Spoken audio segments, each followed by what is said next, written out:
Assalamualaikum po sa inyong lahat. O sa wikang Tagalog po, ay sumainyo pong lahat ang kapayapaan. Ako nga po pala ang inyong lingkod, Yuritech at your service. Ito pong hawak natin na iPhone 13 ay hindi gumagana ang front camera.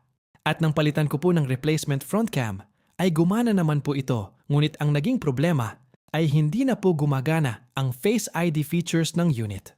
So ang ginawa ko po ay, since magkaiba ng connection ang front cam, at ang sensors ay kinabit po natin ang brand new front cam at yung sa original sensor flex.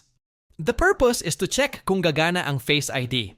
And as we can see po na gumana po ang Face ID with the combination of new front camera and original sensors. Kaya ang next step po na gagawin natin ay gagamit po tayo ng common sense technique kung saan ipagko-combine po natin ang bagong front camera at ang original sensor flex sa pamamagitan ng mini grinder tool. Napansin ko po kasi na ang tanging nagko-konekta sa front camera at ng sensor flex ay ang metal housing. Kaya naisip ko po na kung puputulin ko po yung metal housing ng bawat set ng front camera, ay pwede na po natin mapag-combine ang new front cam at ang original sensor flex. Konting trivia lang po about sa Face ID features ng Apple devices. Ang Face ID po ay binubuo ng maraming components na nagtutulong-tulong upang ito'y gumana ng maayos. At ang sistemang responsable sa Face ID ay tinatawag na True Depth Camera System. May apat pong main player ang True Depth Camera System at ito ang infrared camera, dot projector, flood illuminator at ang front camera. Ngunit bakit hindi gumagana ang Face ID kung wala ang ambient light sensor at ang proximity sensor?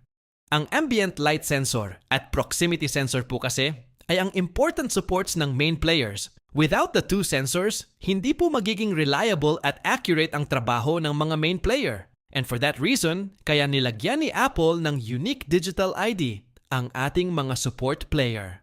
At lahat ng may Face ID na Apple device ay calibrated ang bawat ambient light sensor and proximity sensor nito sa kanyang motherboard bago ito ibenta ng Apple sa merkado.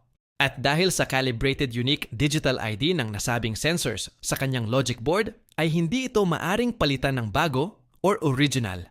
At yan po ang main reason kung bakit kapag nagpapalit po tayo ng front camera, ay hindi na gumagana ang Face ID.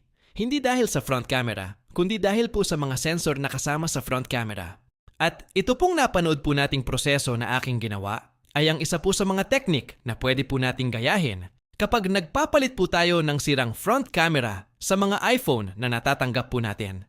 Paalaala lang po na ang solution pong ginawa natin ay para lamang po sa hindi gumagana ang Face ID after magpalit ng front camera. Ibang usapan po kapag ang mismong sira ay ang mga sensor dahil mas complicated po ang proseso at procedure. For the final process ay itest po muna natin ang Face ID bago po natin ibalik sa may-ari. At dahil working very well na po ang unit, ay finally pwede na po natin i-release sa owner ang iPhone.